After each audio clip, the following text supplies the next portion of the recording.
ನಮಸ್ಕಾರ ವೀಕ್ಷಕರೇ, ನ್ಯೂಸ್ ಪಿನ್ಗೆ ಸ್ವಾಗತ. ನಾನು ಅರುಣ್ ಬಡಿಗೇರ್. ನಮ್ಮ ಜೊತೆ ಖ್ಯಾತ ವಕೀಲರಾದಂಥ ಅಶೋಕ್ ಅಣ್ವೇಕರ್ ಇದ್ದಾರೆ. ನಿನ್ನೆ ಪಹಲ್ಗಾಮ್ದಲ್ಲಿ, ಕಾಶ್ಮೀರದ ಪಹಲ್ಗಾಮ್ದಲ್ಲಿ ಉಗ್ರರು, ಟೆರರಿಸ್ಟ್ಗಳು ಹಿಂದೂಗಳ ಮೇಲೆ ದಾಳಿ ನಡೆಸಿದ್ದಾರೆ. ಅಲ್ಲಿ ಬಂದಿರುವಂಥ ಟೂರಿಸ್ಟ್ಗಳನ್ನು ಹಿಂದೂಗಳಂತೂ ಹುಡುಕಿ ಅವರ 28 ಜನರು ಕೊಲೆಗಳು ಮಾಡಿದ್ದಾರೆ. ಅದರ ಬಗ್ಗೆ ಕೇಳೋಣ ಸರ್. ಇವಾಗ ಕಾಶ್ಮೀರದಲ್ಲಿ ಆಗಿರುವಂಥ ಘಟನೆ ಬಗ್ಗೆ ಏನು ಹೇಳ್ತೀವಿ ನೋಡಿ. ಜಮ್ಮು ಮತ್ತು ಕಾಶ್ಮೀರ ಏನು ಕೇಂದ್ರಾಡಳಿತ ಪ್ರದೇಶವಾಗಿತ್ತು, ಅಲ್ಲಿವರೆಗೆ ಅಲ್ಲಿರ್ತಕ್ಕಂಥ ಎಲ್ಲರೂ ಹಿಂದೂಗಳಾಗಿರಲಿ ಮುಸಲ್ಮಾನರಾಗಿರಲಿ ಸುರಕ್ಷಿತರಾಗಿದ್ದರು. ಯಾವಾಗ ಅಲ್ಲಿ ರಾಜ್ಯ ಸರ್ಕಾರ ಚುನಾವಣೆಗೊಂಡು ಬಂತು, ಅಲ್ಲಿಂದ ಇಲ್ಲಿವರೆಗೆ ಅನೇಕ ಹಲ್ಲೆಗಳು ಹಿಂದೂಗಳ ಮೇಲೆ ಆಗಿದೆ. ನಿನ್ನೆ ದಿವಸ 28 ಜನರನ್ನು ಅವರ ಅಕ್ಷರಸವಾಗಿ ಅವರ ಚಡ್ಡಿಯನ್ನು ಬಿಚ್ಚಿ ಅವನು ಹಿಂದೂನೋ ಮುಸಲ್ಮಾನನೋ ಪರೀಕ್ಷೆ ನಡೆದಿದೆ. ಅನೇಕರಿಗೆ ಅವರ ಕಿವಿಯಲ್ಲಿ ತೂತಿರ್ತಕ್ಕಂಥದ್ದನ್ನು ಮತ್ತು ಅವರು ಹಿಂದೂಗಳು ಅಂತ ಕನ್ಫರ್ಮ್ ಮಾಡಲಿಕ್ಕೆ ಅವರ ಆಧಾರ್ ಕಾರ್ಡ್ಗಳನ್ನು ಕಲ್ಮಾ ಓದಲಿಕ್ಕೆ ಹೇಳುವಂಥದ್ದು, ಹೀಗೆ ಅನೇಕ ಥರದ ಪರೀಕ್ಷೆಗಳನ್ನು ಮಾಡಿ ಅವನೊಬ್ಬ ಹಿಂದೂ ಅಂತ ತಕ್ಷಣ ಅವನನ್ನು ಹಣೆಗೆ ಗುಂಡಿಕ್ಕಿ ಕೊಲ್ಲುವಂಥ ಒಂದು ದುಷ್ಕೃತ್ಯವನ್ನು ಎಸಗಿದ್ದಾರೆ. ಅದಕ್ಕೆ ಕೇಂದ್ರ ಸರ್ಕಾರಕ್ಕೆ ಒಂದು ನಾನು ಆಗ್ರಹ ಮಾಡ್ತೇನೆ. ಜಮ್ಮು ಮತ್ತು ಕಾಶ್ಮೀರದಲ್ಲಿ ಏನು ನಮ್ಮ ಎಲ್ಲ ಹಿಂದೂಗಳ ಹಣದಿಂದ ನೀವು ಅಲ್ಲೇನು ಡೆವಲಪ್ಮೆಂಟ್ ಮಾಡಲಿಕ್ಕೆ ಹೊರಟಿದ್ದರೆ ಅದನ್ನು ತಕ್ಷಣ ನಿಲ್ಲಿಸಬೇಕು. ಕಾಶ್ಮೀರದ ಎಲ್ಲ ಪ್ರಾಡಕ್ಟ್ಗಳನ್ನು ಬ್ಯಾನ್ ಮಾಡಬೇಕು, ಬಹಿಷ್ಕಾರ ಮಾಡಬೇಕು ಹಿಂದೂಗಳು. ಅದೇ ರೀತಿ ರಾಜ್ಯ ಸರ್ಕಾರವನ್ನು ಬರ್ಖಾಸ್ತು ಮಾಡಿ ಅಲ್ಲಿ ಮತ್ತೆ ಕೇಂದ್ರದ ಆಡಳಿತವನ್ನು, ರಾಷ್ಟ್ರಪತಿ ಶಾಸನವನ್ನು ತರಬೇಕು. ಅದನ್ನು ಕೇಂದ್ರಾಡಳಿತ ಪ್ರದೇಶ ಅಂತೇಳಿ ಘೋಷಣೆ ಮಾಡಬೇಕು. ರೀತಿ ಏನು ಪಾಕ್ ಆಕ್ರಮಿತ ಕಾಶ್ಮೀರ ಇದೆ, ತಕ್ಷಣ ಅದರ ಮೇಲೆ ಯುದ್ಧವನ್ನು ಸಾರಿ ಅದನ್ನು ವಶಕ್ಕೆ ಪಡ್ಕೊಳ್ಬೇಕು. ಎಷ್ಟು ದಿನ ಅಂತ ನಾವು ಹೀಗೆ ಸಹಿಸ್ತಾ ಇರುವುದು? ನಮ್ಮ ಭಾವನೆಗಳಿಗೆ ಬೆಲೆ ಇಲ್ವಾ? ಪ್ರಧಾನಿ ಮೋದಿಯವರಿಗೆ ನಾವು ದೇಶದ ಅಭಿವೃದ್ಧಿಗೆ ಮಾತ್ರ ಮತವನ್ನು ಹಾಕಿಲ್ಲ, ಹಿಂದೂಗಳ ಸುರಕ್ಷತೆಗಾಗಿ ಮತವನ್ನು ಹಾಕಿದ್ದೇವೆ. ಅಭಿವೃದ್ಧಿ ಮಾಡಿದ್ದು ಸಾಕಷ್ಟಾಗಿ ಹೋಗಿದೆ.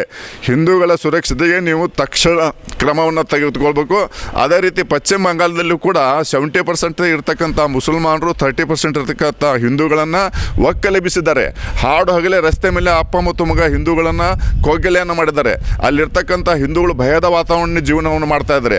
ರೋಹಿಂಗ್ಯಾ ಮುಸಲ್ಮಾನರಾಗಿರ್ಬೋದು, ಬಾಂಗ್ಲಾದೇಶದ ಆಕ್ರಮಿತ ಮುಸಲ್ಮಾನರಾಗುವುದು, ವೋಟ್ ಬ್ಯಾಂಕ್ ರಾಜಕೀಯಕ್ಕಾಗಿ ಅಲ್ಲಿ ಮಮತಾ ಸರ್ಕಾರ ಅವರಿಗೆ ಬೆಂಬಲವಾಗಿ ನಿಂತಿದೆ. ಸರ್ಕಾರವೇ ಮತ್ತು ಅಲ್ಲಿ ಪೊಲೀಸ್ ಪಡೆಯೇ ಮುಸಲ್ಮಾನರಿಗೆ ಬೆಂಬಲವಾಗಿ ನಿಂತಿರುವುದರಿಂದ ಹಿಂದೂಗಳ ಮಾರಣ ಹೋಮ ಎಲ್ಲೆಲ್ಲಿ ಮುಸಲ್ಮಾನರು ಬಹುಸಂಖ್ಯಾತರಾಗಿದ್ದಾರೋ ಅಲ್ಲೆಲ್ಲ ಕೂಡ ನಡೀತಾ ಇದೆ.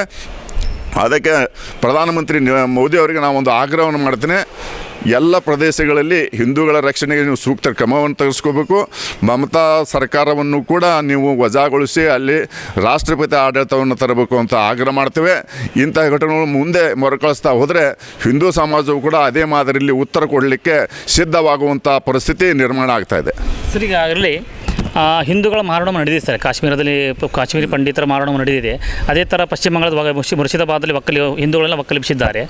ಇದನ್ನೆಲ್ಲ ನೋಡಿದಾಗ ಕಲ್ಲಂಗಡಿಗೋಸ್ಕರ ಮಮ್ಮಲು ಮರಗಿದಂಥ ನಮ್ಮ ಬುದ್ಧಿಜೀವಿಗಳೇನಿದ್ದಾರೆ ಸರ್, ಎಡಚರ ಇದ್ದಾರಲ್ಲ, ಇದಕ್ಕೂ ನಮ್ಮ ಪಶ್ಚಿಮ ಬಂಗಾಳ ಬಗ್ಗೆ ಆಗಲಿ ಯಾವುದೇ ಥರದ ಧ್ವನಿ ಎತ್ತಿಲ್ಲ ಸರ್. ಈ ಥರ ಆದರೆ ನೋಡಿ, ಇವೇನು ಸೋ ಕಾಲ್ಡ್ ಬುದ್ಧಿಜೀವಿಗಳಿದ್ದಾರೆ ಅವರೆಲ್ಲರೂ ಕೂಡ ಕಮ್ಯುನಿಸ್ಟರು ಮತ್ತು ಹಿಂದೂ ವಿರೋಧಿಗಳು. ಅವರು ಚಲ್ತಕ್ಕಂಥ ಎಂಜಲು ಕಾಸಿಗೆ ಅವರಿಗೆ ಬೆನ್ನೆಲುಬಾಗಿ ನಿಲ್ತಾರೆ. ಹಿಂದೂಗಳ ಮಾರಣ ಹೋಮ ನಡೆದಾಗ ಒಂದಿಷ್ಟು ಧ್ವನಿಯನ್ನು ಎತ್ತದೇ ಇರುವುದು ದುರದೃಷ್ಟಕರ. ಉದಾಹರಣೆಗೆ ಪ್ರಕಾಶ್ ರಾಯ್ ಆಗಿರ್ಬೋದು, ಕೇವಲ ಹಿಂದೂಗಳ ಮೇಲೆ ಟೀಕೆಯನ್ನು ಮಾಡ್ತಾನೆ. ಹಿಂದೂಗಳ ಮೇಲೆ ಹಲ್ಲೆ ಆದಾಗ, ಹಿಂದೂಗಳ ಮಾರಣ ಹೋಮ ಆದಾಗ ಬಾಯಿ ಬಿಚ್ಚುವುದಿಲ್ಲ. ಇಂಥವರ ಚಲನಚಿತ್ರಗಳನ್ನು ಕೂಡ ಬಹಿಷ್ಕಾರ ಮಾಡಬೇಕು. ಇವರಿಗೆ ಇವರದೇ ಮಾದರಿಯಲ್ಲಿ ಉತ್ತರವನ್ನು ಕೊಡುವಂಥ ಸನ್ನಿವೇಶದಲ್ಲಿ ಮಾನಸಿಕ ಸ್ಥಿತಿಯಲ್ಲಿ ಹಿಂದೂ ಸಮಾಜ ಕೆರಳಿ ನಿಂತಹ ಸಂದರ್ಭ ಈಗ ಸೃಷ್ಟಿಯಾಗ್ತಾ ಇದೆ ಸರ್. ಅಂತಿಮವಾಗಿ ಈ ಥರ ಭಾರತೀಯರ ಮೇಲೆ ದಾಳಿಗಳು ಆಗ್ತಾಯಿದೆ, ಹಿಂದೂಗಳ ಮೇಲೆ ದಾಳಿ ಆಗ್ತಾನೆ ಇದೆ ಸರ್. ಇದನ್ನು ನಿಲ್ಲೋದು ಯಾವಾಗ ನೋಡಿ? ಎಲ್ಲಿವರೆಗೆ ಹಿಂದೂಗಳು ಟಿಕ್ ಫಾರ್ ಟ್ಯಾಕ್ಟ್ ಅನ್ನುವ ಒಂದು ಉತ್ತರವನ್ನು ಕೊಡದೆ ಸುಮ್ಮನೆ ಕೇವಲ ಸರ್ಕಾರವನ್ನು ನಂಬಿಕೊಂಡು ಕುಂತರೆ ಯಾವುದೇ ಕಾರಣಕ್ಕೂ ಹಿಂದೂಗಳು ಸುರಕ್ಷಿತವಾಗಿರಲಿಕ್ಕೆ ಸಾಧ್ಯ ಇಲ್ಲ. ಹಿಂದೂಗಳು ಕೂಡ ತಮ್ಮ ಆತ್ಮರಕ್ಷಣೆಗೆ ಬೇಕಾದಂಥ ಎಲ್ಲ ಸುರಕ್ಷಾ ಅಸ್ತ್ರಗಳನ್ನು ಇಟ್ಕೋಬೇಕು. ಏನು ನಮ್ಮ ಕ್ರಿಯೆಗೆ ಪ್ರತಿಕ್ರಿಯೆಯನ್ನು ಕೊಡಲಿಕ್ಕೆ ಸಿದ್ಧರಾಗಬೇಕು ಅಂತೇಳಿ ನಾನು ಹಿಂದೂ ಸಮಾಜಕ್ಕೆ ಆಗ್ರಹವನ್ನು ಮಾಡ್ತೀನಿ.